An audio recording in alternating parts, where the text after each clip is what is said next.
अस्सलाम वालेकुम। Welcome back to my channel my daily tutor.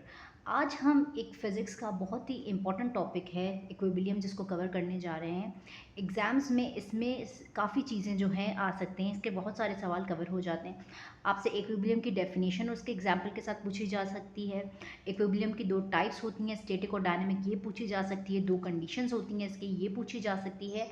या इसकी तीन स्टेट्स हैं, स्टेबल, अनस्टेबल और न्यूट्रल, ये पूछी जा सकती है। तो हम वन बाय वन इन तमाम चीज़ों को कवर करेंगे और मार्क भी करेंगे इनके आंसर्स। तो सबसे पहले हम समझते हैं बेटा कि इक्विलिब्रियम कहते किसे हैं, इक्विलिब्रियम होता क्या है। तो इक्विलिब्रियम की हम सबसे पहले इसको समझते हैं और फिर इसकी डेफिनेशन को हम मार्क करते हैं। इक्विलिब्रियम बेटा एक ऐसी कंडीशन को कहते हैं जिसके अंदर एक ऑब्जेक्ट के ऊपर जितनी भी फोर्सेस लग रही हों वो निल हो जाएं, ज़ीरो हो जाएं।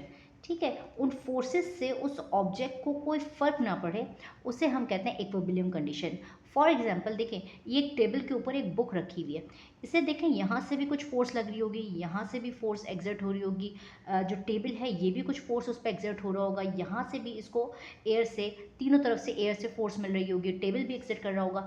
लेकिन ये तमाम फोर्सेस एक दूसरे को बैलेंस कर देती हैं, कैंसिल आउट कर देते हैं, और इसके नतीजे में क्या होता है कि वो जो बुक है वो वहाँ से मूव नहीं करती, वो रेस्ट की पोजीशन में है, तो रेस्ट की ही पोजीशन में रहती है।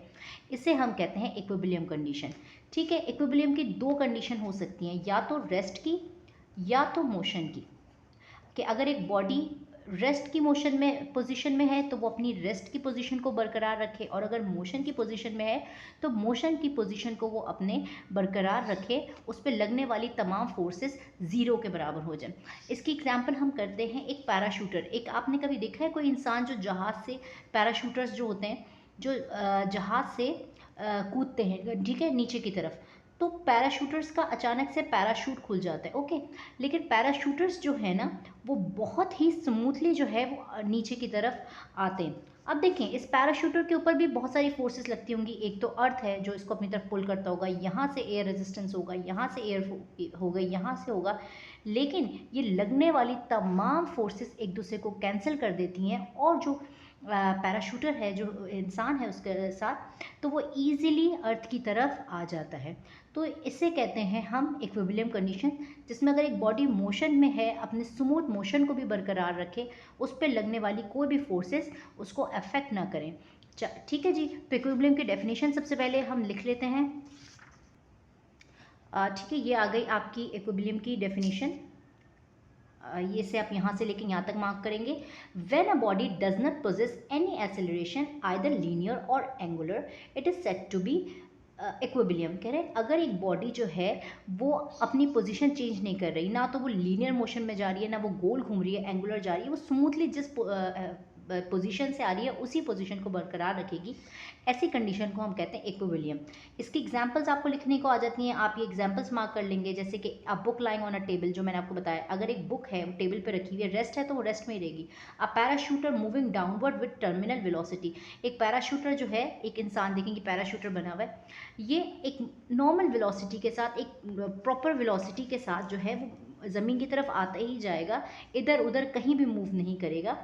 ठीक है, with the velocity a chair lift hanging on support, अगर एक चेयर लिफ्ट है वो एक सपोर्ट के साथ एक हैंग हुई हुई है, देखें ये चेयर लिफ्ट है, देखिए ये स्मूथली एक ही स्पीड से जाती रहती है, जाती रहती है। अब देखें चेयर लिफ्ट पे भी तो फोर्सेस लग रही होंगी ना, इसको अर्थ भी अपनी तरफ पुल कर रहा होगा, इसको यहाँ से भी एयर रेजिस्टेंस होगी, यहाँ से भी फोर्स होगी, लेकिन वो सारी फोर्सेस एक दूसरे को कैंसिल आउट कर लेती हैं और वो स्मूथली एक ही डायरेक्शन के साथ जाती रहती है। तो इन कंडीशंस को बेटा इक्विलिब्रियम कंडीशन कहते हैं। अब इक्विलिब्रियम कंडीशन की दो टाइप्स होती हैं, एक स्टैटिक, एक डायनेमिक। स्टैटिक इक्विलिब्रियम का मतलब होता है ठहरी हुई चीज़, रेस्ट वाली चीज़, कि अगर एक बॉडी रेस्ट में है तो वो रेस्ट की ही पोजीशन को बरकरार रखे, इसे हम कहते हैं स्टैटिक इक्विलिब्रियम। जैसे हम पढ़ लेते हैं, a body is at rest to be in static position, अगर एक रेस्ट में बॉडी है तो वो एक स्टैटिक इक्विलिब्रियम में है। और डायनेमिक क्या है, जैसे कि हमने अभी चेयर लिफ्ट और पैराशूटर की एग्जांपल पढ़ी, कि अब moving object that does not possess any acceleration either linear or angular, it is said to be dynamic। एक मूविंग ऑब्जेक्ट, एक चलता हुआ ऑब्जेक्ट है, लेकिन वो अपनी पोजीशन चेंज नहीं कर रहा, ना तो वो लीनियर जा रहा है आगे पीछे हो रहा है, ना तो वो गोल घूम रहा है सर्कुलर, वो स्मूथली अपनी एक ही पोजीशन को बरकरार रख रहा है। इसे भी हम कहते हैं इक्विलिब्रियम। ठीक है जी। तो इसके बाद इक्विलिब्रियम की बेटा दो कंडीशंस होती हैं जिसके ऊपर इक्विलिब्रियम लाई करता है। पहली कंडीशन होती है कि इक्विलिब्रियम पे लगने वाली तमाम फोर्सेस जो हैं वो ज़ीरो हो जाएं। जैसे कि अभी हमने एक एग्जांपल किया, अगर आप ये बुक की देख लें, एक फोर्स ये लग रही है, इसे हम F1 का नाम दे देते हैं, एक ये लग रही है F2, F3, F4, लेकिन नतीजे में क्या हो रहा है, ये तमाम फोर्सेस एक दूसरे को बैलेंस आउट कर रही हैं और सबका सम F1 में अगर हम F2 प्लस करें, F3 प्लस करें, और हमारे पास जितनी भी फोर्सेस हैं Fn तक हम लिख देते हैं, जितनी भी फोर्सेस हैं इनका सम किसके बराबर आ रहा है, ज़ीरो के। तो इसका मतलब ये कंडीशन 1 है कि एक बॉडी पे लगने वाली तमाम फोर्सेस क्या हो जाएं, ज़ीरो के बराबर आ जाए। और सेकंड कंडीशन है, ये फर्स्ट कंडीशन हो गई बेटा, सेकंड कंडीशन है कि एक बॉडी पे लगने वाले तमाम टॉर्क, टॉर्क क्या होता है बेटा, आपको पता है टॉर्क एक ऐसी फोर्स होती है जो किसी भी चीज़ के अंदर टर्निंग इफेक्ट प्रोड्यूस कर देती है, उसको टर्न करवा देती है, इसे हम टॉर्क कहते हैं। तो एक बॉडी पे अगर तमाम लगने वाले टॉर्क ज़ीरो हो जाएं, चाहे वो क्लॉकवाइज टॉर्क लग रहे हो चाहे वो एंटी क्लॉकवाइज टॉर्क लग रहे हो, तो तमाम टॉर्क का सम, ठीक है, जैसे एक बॉडी पे लगने वाले टॉर्क एन तक, torque 1, torque 2, torque 3 and so on, torque N तक, मतलब हमें नहीं पता कितने टॉर्क लग रहा है, वो तमाम किसके बराबर आ जाए, ज़ीरो के। क्लॉकवाइज टॉर्क हो, चाहे क्लॉकवाइज कोई घुमाने वाली फोर्स हो, चाहे एंटी क्लॉकवाइज घुमाने वाली फोर्स हो, वो तमाम टॉर्क ज़ीरो के बराबर हो जाए, ये कंडीशन 2 है। तो इसको हम मार्क भी कर लेते हैं। आपने दोनों कंडीशन समझ ली। फर्स्ट कंडीशन को बेटा आप यहाँ से लेके यहाँ तक मार्क करेंगे। According to the first condition of equilibrium, the sum of all the forces acting on a body must be equal to 0। जैसे हमने बता दी फोर्स हैं F1, F2, एक्सेस, इन सबको हम सम कर रहे हैं तो ये बराबर आ रहा है ज़ीरो के। ये जो साइन है इसे हम सिग्मा वर्ड बोलते हैं, और सिग्मा F मतलब total forces is equal to 0। इसके साथ आप ये लाइन भी एक ऐड कर सकते हैं, the sigma as a Greek symbol is used for submission. ये सिग्मा एक ग्रीक सिंबल है जो हम सबमिशन के लिए इस्तेमाल करते हैं। सिग्मा का मतलब होता है सम। कंडीशन 1 हो गई। कंडीशन 2 इसके नेक्स्ट पेज पे आप देखें 102 पे, ये 101 पे था, 102 पे देखें, the sum of all the clockwise and anti clockwise torque acting on a body is equal to 0। तमाम क्लॉकवाइज और एंटी क्लॉकवाइज टॉर्क एक बॉडी पे लगने वाले 0 के बराबर हो जाए। सबसे पहले आप इसके बाद एक लाइन ये ऐड करेंगे, ये वाली T1, T2, T is equals to 4, और फिर आप इसमें से लिखेंगे sigma T is equals to 0। अगर आपने इसको और थोड़ा सा लेंदी करना है तो आप जैसी कंडीशन 1 में लिखा हुआ है ना कि suppose a number of forces F1, F2, F3, तो आप इसकी जगह आप लिख सकते हैं suppose a number of torque T1, T2, T3 are acting on a body. ठीक है, तो ये कंडीशन 2 लेंदी हो जाएगी। आपने बस फोर्सेस की जगह पे टॉर्क लिख लेना है, F1, F2 की जगह पे भी T1, T2 लिख लेना है, तो ये वाली आपकी जो कंडीशन है ये लंबी हो जाएगी। मैं फिर से रिपीट कर रही हूँ, आपने ये डेफिनेशन लिखनी है, उसके बाद आपने लिखना है सपोज F1, F2 की जगह T1, T2, फिर आपने ये लाइन ऐड करनी है कि T1, T2, T3 T4 is equals to 0, और फिर आपने ये लिख देना है sum of all T is equals to 0। तो ये तो बेटा इसकी दो कंडीशंस हो गई। अब हम चलते हैं इसका लास्ट सवाल, इसकी स्टेट्स की तरफ। तो इक्विलिब्रियम की बेटा 3 स्टेट्स होती हैं, स्टेबल, अनस्टेबल और न्यूट्रल।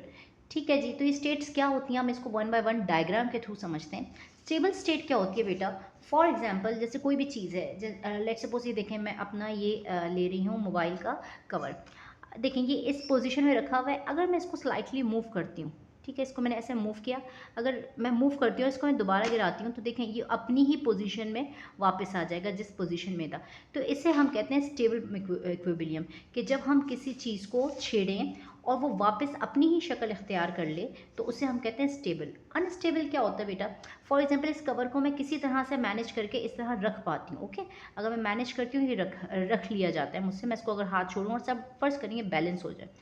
लेकिन अगर मैं इसको थोड़ा सा भी स्लाइटली मूव करूँगी तो क्या होगा, ये क्या वापस अपनी उसी पोजीशन में आएगा जिस तरह ये खड़ा था? आप कहेंगे नहीं, ये उस पोजीशन में नहीं आएगा। तो इसे हम कहते हैं अनस्टेबल, कि अगर हम एक चीज़ को मूव करें और वापस वो अपनी ही पोजीशन इख्तियार ना करे तो इसे हम कहते हैं अनस्टेबल।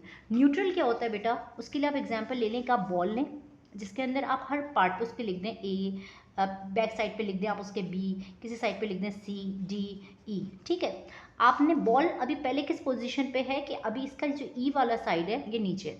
अब आप फॉर एग्जाम्पल इस बॉल को मूव करवाते हैं या ऊपर से उठा के नीचे फेंकते हैं, तो हो सकता है ये बॉल मूव करे, अब इसके फ्रंट पे ए था और हो सकता है इसके फ्रंट पे सी आ जाए। ठीक है, अब जो आपकी बॉल था, जो ऑब्जेक्ट था, उसने क्या किया बेटा, उसने मूव होने के बाद एक नई शक्ल इख्तियार कर ली। तो इसे हम कहते हैं न्यूट्रल इक्विलिब्रियम, यानी कि उसको कोई फ़र्क नहीं पड़ता। इसकी एक और एग्जांपल है, अक्सर एक टॉय आता है, हम लोग ने देखा है, जिसके अंदर मिट्टी डाली हुई होती है, वो टॉय इस तरह से खड़ा हुआ होता है, तो जब बच्चे उसको हिट करते हैं वो वापस आके अपनी पोजीशन में उसी तरह से खड़ा हो जाता है, उसको कोई फ़र्क नहीं पड़ता। तो इसे हम कहते हैं न्यूट्रल इक्विलिब्रियम। तो हम ये तीनों को मार्क कर लेते हैं बुक में। देखिए स्टेबल की डेफिनेशन वही है कि अब पहली वाली पेज नंबर 103 पे, a body is in a stable equilibrium if it is slightly disturb and release it turns to previous position. देखिए यहाँ पे बनाई हुई भी है कि बॉडी जो है वो स्टेबल में कही जाएगी कि अगर आप उसको हल्का सा डिस्टर्ब करते हैं वो वापस अपनी प्रीवियस पोजीशन इख्तियार कर लेगी, तो ये स्टेबल होती है। अनस्टेबल क्या होती है कि अगर आप जैसे ये बनाई हुई है, a body is said to be unstable when it is slightly disturb या tilted and do not return to its previous position. अगर आप उसको थोड़ा सा भी टिल्टेड करते हैं, मोड़ते हैं या आप उसको छेड़ते हैं, वो वापस अपनी कंडीशन में नहीं आएगी, तो इसे हम कहेंगे अनस्टेबल। और न्यूट्रल देखें, जैसे बॉल था, पहले ये स्माइली फेस ऐसे है, अब आपने उसको चेंज किया तो क्या हुआ, स्माइली फेस आड़ा हो गया, इसने नई पोजीशन इख्तियार कर ली। A body is said to be a neutral equilibrium when displaced from previous position, जब आप उसे उसकी प्रीवियस पोजीशन से हिलाओगे, and remain in equilibrium in new position, वो इक्विलिब्रियम में ही रहेगा लेकिन नई पोजीशन इख्तियार कर लेगा, पोजीशन चेंज कर लेगा पर इक्विलिब्रियम ही रहेगा, तो इसे कहते हैं बेटा न्यूट्रल इक्विलिब्रियम। तो यहाँ हमने इक्विलिब्रियम का पूरा टॉपिक जो है वो कवर कर लिया। आई होप आपको वीडियो पसंद आई होगी। Please like, subscribe and share करें। Thank you. अल्लाह हाफिज़।